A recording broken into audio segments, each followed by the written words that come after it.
यद्यपि विघ्नों का विस्तार है, पर कुछ विघ्न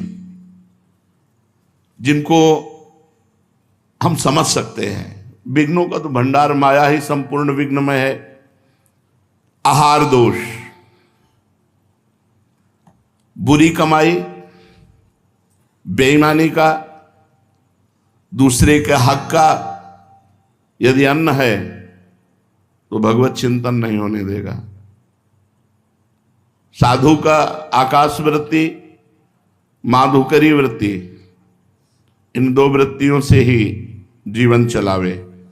आकाश वृत्ति स्वयं जो मिल जाए, माधुकरी वृत्ति 5-7 घरों में मांग कर खाए। गृहस्थ सच्ची कमाई का, पवित्र धन का, पवित्र अन्न रांध कर भगवान को भोग लगाकर प्रसाद रूप में पाए तो आहार दोष से मुक्त हो जाएगा। आहार दोष ये भक्ति का प्रथम दोष है जो भजन नहीं होने देगा।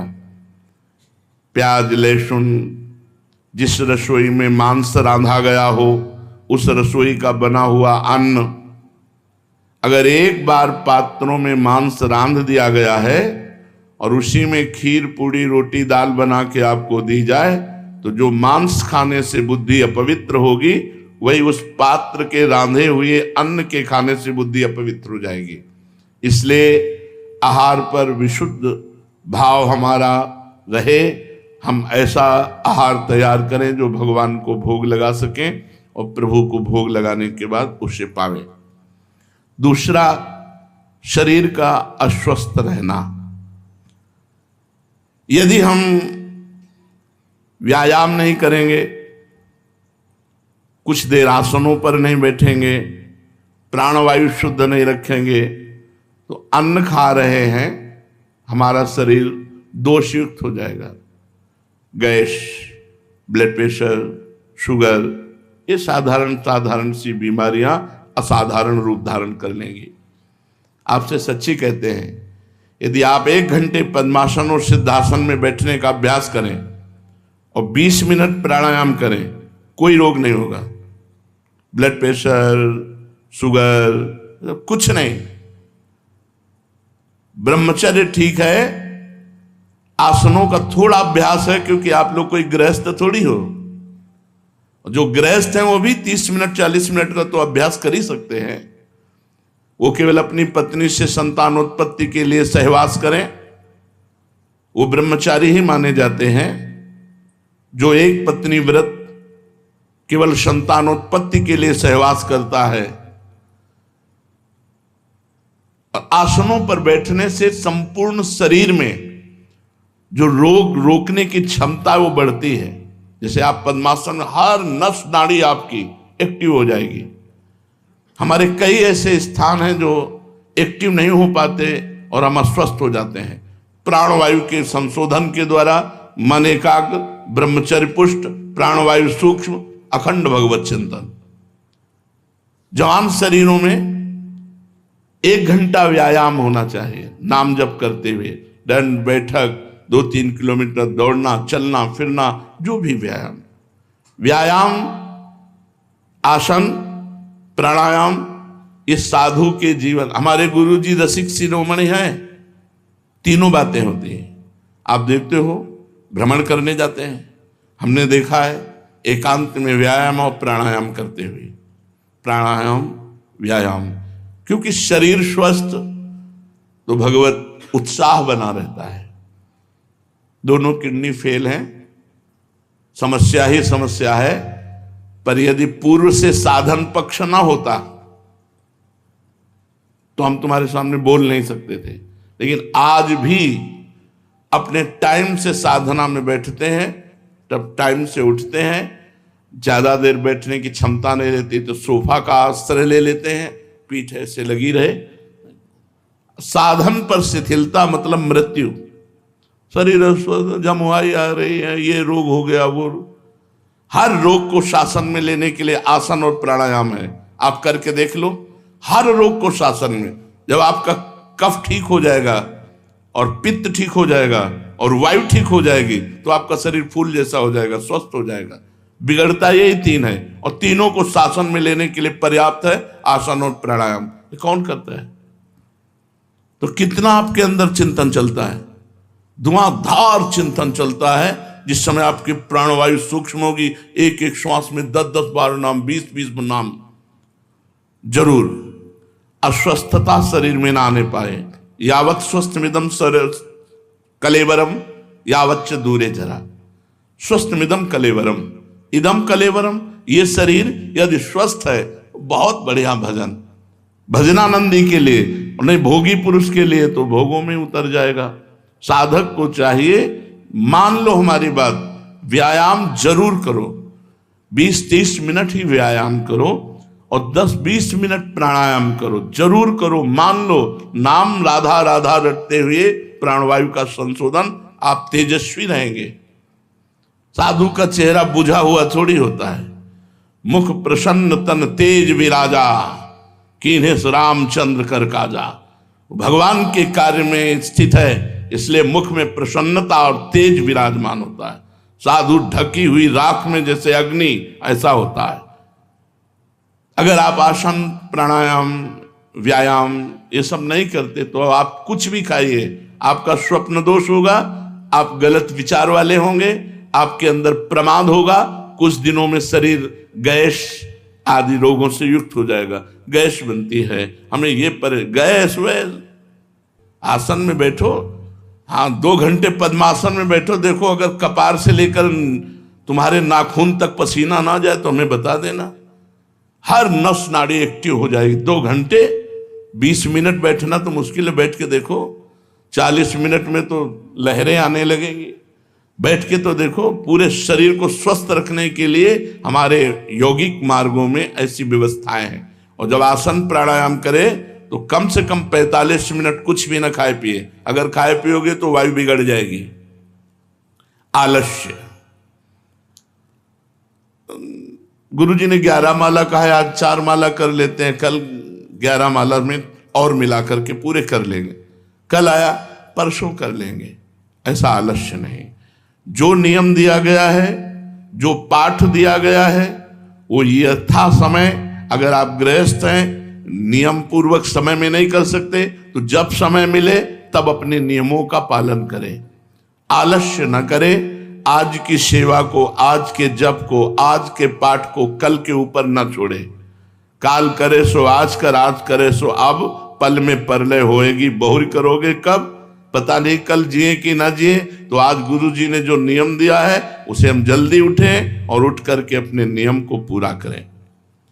प्रमाद ना करें, आलस्य प्रमाद न करें। भगवत कार्य को, हम करने योग्य कार्य को त्याग करके ना करने योग्य कार्य में उत्साह रखना, इसे प्रमाद कहते हैं। आलस्य आज के कार्य को कल के ऊपर छोड़ना, और प्रमाद ना करने योग्य कार्य करने का उत्साह रखना और करने योग्य कार्य को छोड़ देना, इसे प्रमाद कहते हैं। ये भक्ति के बड़े दोष हैं, प्रमाद नहीं होना चाहिए। पुरुषार्थहीनता, और आप लगे हो कायरता पूर्वक प्रपंच में, हो जाएगा लाडली जी की कृपा से। नहीं, आप प्रयत्न पूर्वक भजन कीजिए, फिर लाडली जी की कृपा से सब हो जाएगा। मन, क्रम, वचन, छाण चतुराई, भजत कृपा कर है रघुराई। ये शरणागति आश्रय नहीं है। जैसे एक ने प्रश्न किया एकांतिक में कि हमसे भजन तो होता नहीं पर हमें भरोसा है लाडली जो हमें निकुंज पहुंचा देंगे। हम कहा बिल्कुल गलत, बिल्कुल गलत। भरोसे पे मत रहना। भरोसा तब दृढ़ माना जाएगा जब आपके आचरण पवित्र और नाम सुमिरन चल रहा है। आपका सुमिरन नाम पवित्र है, परम पवित्र भगवत भजन न करो, मन माने आचरण करो और तुम निकुंज आओ, वैकुंठ से विमान तुम्हारे लिए आ जाएगा। तो भगवान सबके दुश्मन है क्या? भगवान सबसे वैर किए हुए हैं क्या?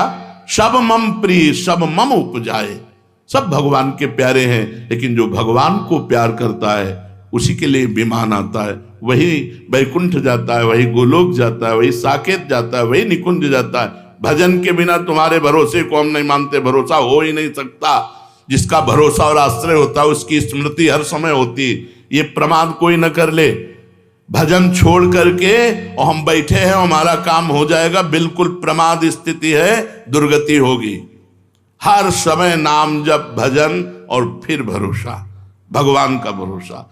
जे सब भांति तुम्हार भरोसा, संपूर्ण रूप से आश्रित प्रियाजू के और जिनके आश्रित उनका भजन। नहीं, सेवक जी महाराज कह रहे हैं, हरिवंश नाम बिसरे न छिन, श्री हरिवंश सहाय बल। जब नाम नहीं छूटेगा तभी सहायता आपको भगवत प्राप्ति की होगी, तभी आपको थोड़ा बड़ा जो हम में कमी हो रही, जो दुर्गुण है, दुराचार है, उनको क्षमा करके भगवान आगे। अब ऐसे प्रमाद स्थिति में टीवी देख रहे हैं, मोबाइल देख रहे हैं, खूब मनमानी आचरण कर रहे हैं संसार के, और बोले कि प्रियाजू के भरोसा से हो जाएगा। भरोसा ही नहीं है ना। प्रियाजू के भरोसे वाला संसार का चिंतन करेगा, गलत चेष्टाएं करेगा, मनमानी आचरण करेगा, नहीं ये भरोसे वाला नहीं है, तो वो बहुत चतुर शिरोमणि भी है।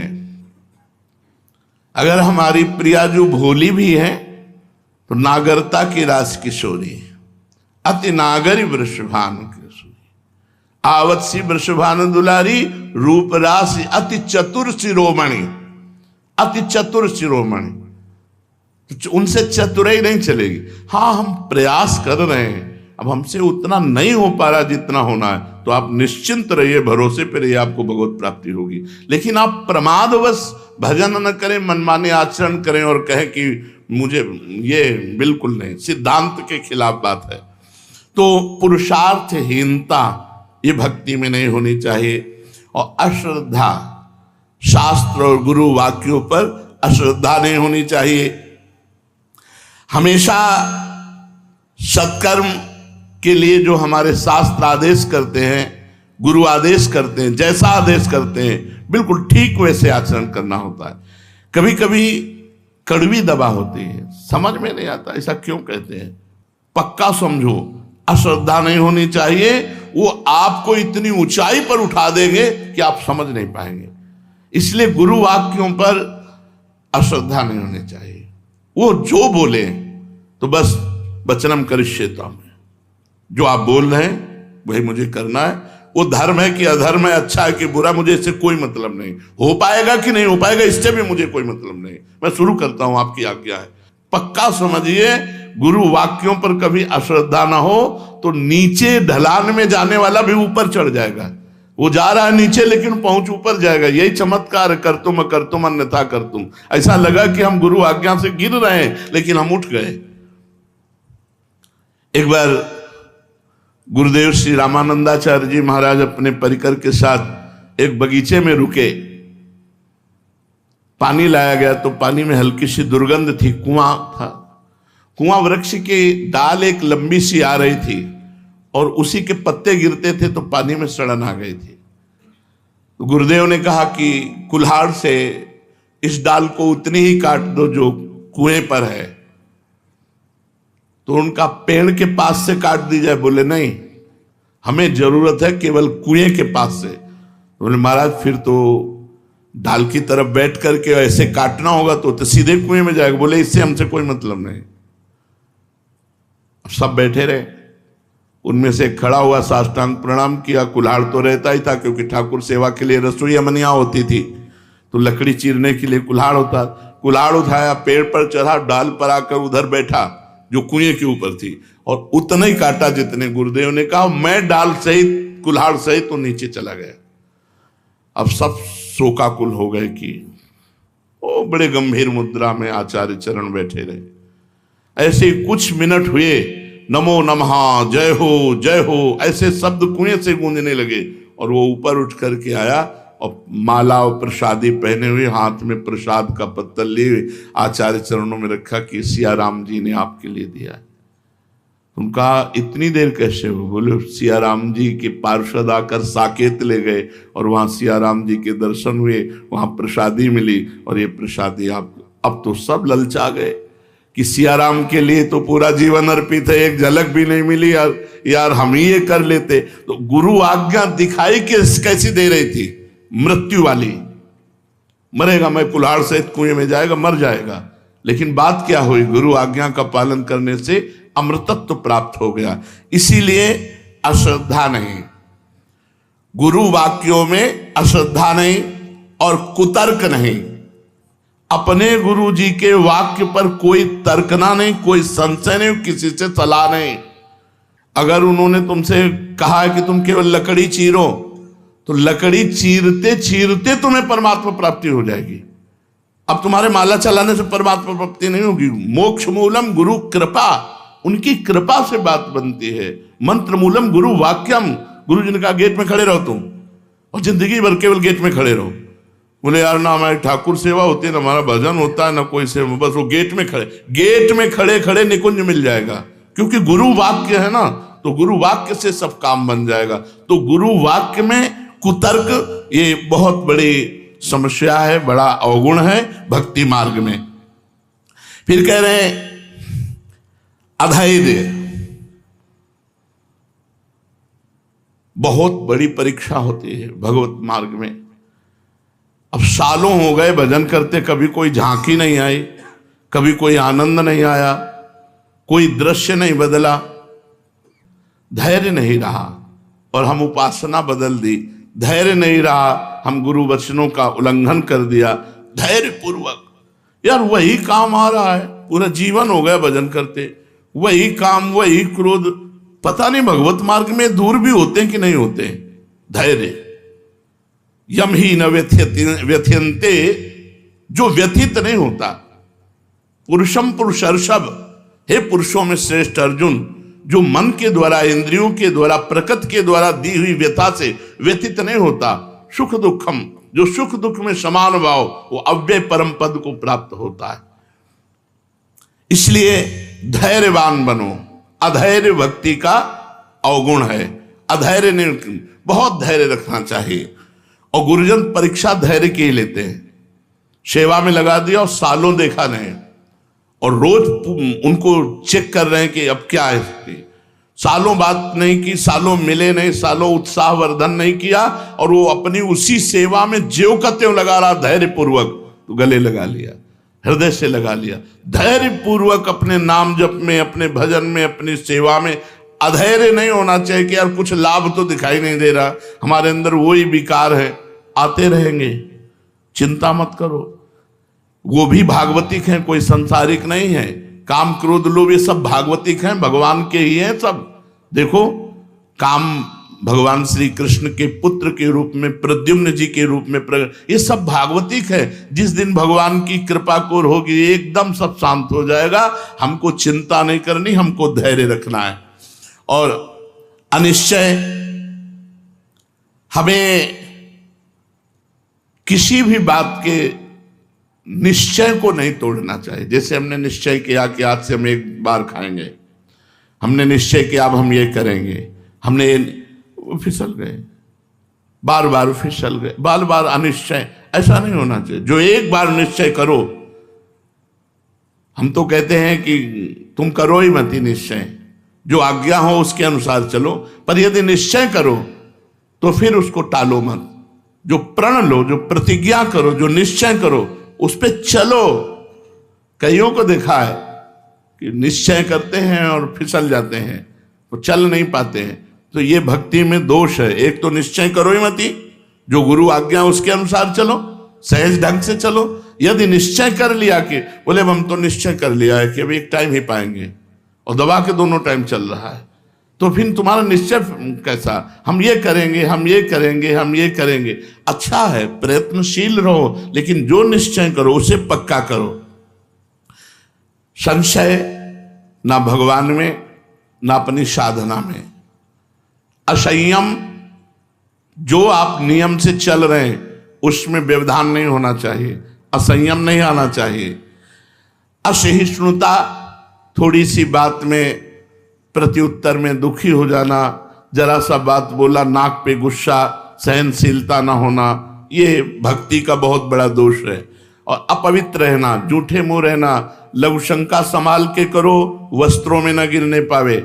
और मूत्रेंद्री को जल से प्रक्षालन करो, फिर हाथ धो, फिर 3 बार आचमन करो, पवित्र रहो। शौचालय में जाओ, वही वस्त्र पहन के जाओ जिसको प्रक्षालित धो सकते हो, जितना धो सकते हो उतने वस्त्र पहनो। व्यवस्था है शौचालय की। अब ऐसा नहीं कि खेतों में जाना है, हम लोग जो बाहर जाते थे ना, हाँ, पूरी केवल लंगोटी पहने, हाथ में कमंडल लिए और ऊपर साफा बांध लिया, क्योंकि लौट करके जो आना है वस्त्र धारण करके वो मस्तक पर उसे पवित्र माना जाता था। ऐसे बांध लिया। अब भीषण ठंडी में अगर 3 बार स्नान तो 3 बार 1 किलोमीटर खेत में जाओ, 1 किलोमीटर लौट के आओ, उतने में पूरा शरीर ठंडा, और जो गंगा जी में डुबकी मारो तो परमानंद का अनुभव। अब तो बाथरूम है भैया, बहुत पवित्र, लघु शंका, शौच आदि की पवित्रता, और जूठे मुंह के कुछ भी मुंह में डाल के चबाने लगे, नहीं। चरणामृत और भगवत प्रसाद इससे जूठा नहीं माना जाता। चरणामृत पी लिया तो आचमन की जरूरत नहीं, भगवान के प्रसाद का किनका ले लिया तो आचमन की जरूरत नहीं, मंत्र जप सकते हो। हर समय पवित्र रहना चाहिए, अपवित्रता भक्ति का दोष है। और प्रसिद्धि पुजवाने की इच्छा, लोग हमें जाने, हमारा सम्मान करें, ये भक्ति का बहुत बड़ा दोष है। सम्मानम कलयाति घोर गरलम नीचापमानम सुधा, श्री राधा मुरलीधरो बज सके वृंदावन मात्यज। ए भाई, सम्मान को घोर विष समझो, नीच पुरुषों द्वारा किए हुए अपमान को अमृत समझो, और श्री राधा माधव का निरंतर भजन करते हुए वृंदावन धाम का वास स्वीकार करो। प्रसिद्धि, पुजवाने की इच्छा और मान की चाह, ये बहुत बड़ा दोष है जो साधक को पतित ही कर देता है। इसलिए तुम्हें कोई प्रणाम करे तो तुम पहले उसमें भगवत भाव करके प्रणाम करो, ना कहने की जरूरत नहीं। हमारा नियम है कि हम पैर नहीं छुआते, तो हम आपसे प्रार्थना कर देते हैं और आपको प्रणाम करते हैं मानसिक। यदि आप जबरदस्ती छू लेते हैं तो हमारी कोई हानि नहीं है, आपका भाव है, आप है। पर अगर संत संतुष्ट होते हैं चरण छूने से तो 5 कदम दूरी से प्रणाम करो, छुओ ही मती। कुछ नहीं, भजन से होगा, भजन से। संत समागम का जो लाभ है उनके वचनों के अनुसार चलने का है। किसी से घृणा मत करो, सब में परमात्मा विराजमान है। घोर पापी में भी भगवान की भावना करो, घृणा मत किसी से करो। इसका मतलब संग नहीं करना, संग नहीं करना, पर घृणा भी नहीं करना।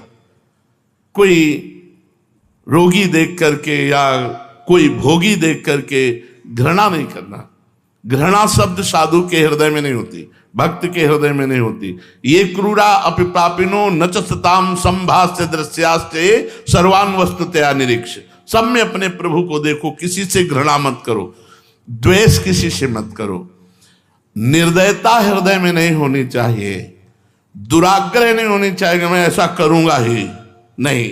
जैसी भगवान की इच्छा, जोई जोई प्यारो करे सोई मोई भावे। चंचलता नहीं होनी चाहिए, चल रहे हैं तो इधर उधर बैठे हैं तो दांत में कपड़ा चबा रहे हैं या तिनका चबा रहे हैं या बात कर रहे हैं, मतलब रास्ते में चल रहे हैं, हंसी मजाक नहीं। गंभीरता होनी चाहिए साधक में, जहां बैठा है शांत बैठा है, भगवत चिंतन पर चल रहा है, गंभीर चलते हुए बातचीत नहीं।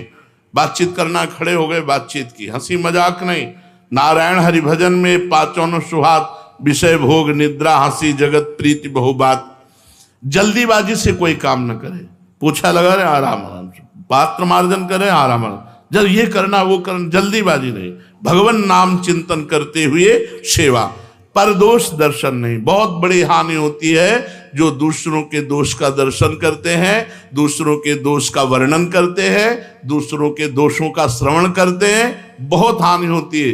पर निंदा के कीते आवत नहीं कछु हाथ, मूरख पर्वत पाप को ले चल अपने साथ। जिसका तुम दोष दर्शन कर रहे हो वो दोष तुम में जागृत है, तभी दोष दिखाई दे रहा है और तुम्हारी दुर्गति का कारण बनेगा। यदि दूसरों के दोष दर्शन करोगे, दूसरों के दोष की निंदा करोगे, दूसरों के दोष की निंदा सुनोगे, तीनों बाधक है।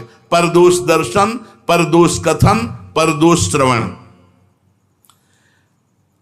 बाहरी वेशभूषा बनावटी, गुरु प्रदत्त वेशभूषा होनी चाहिए, बनावटी नहीं।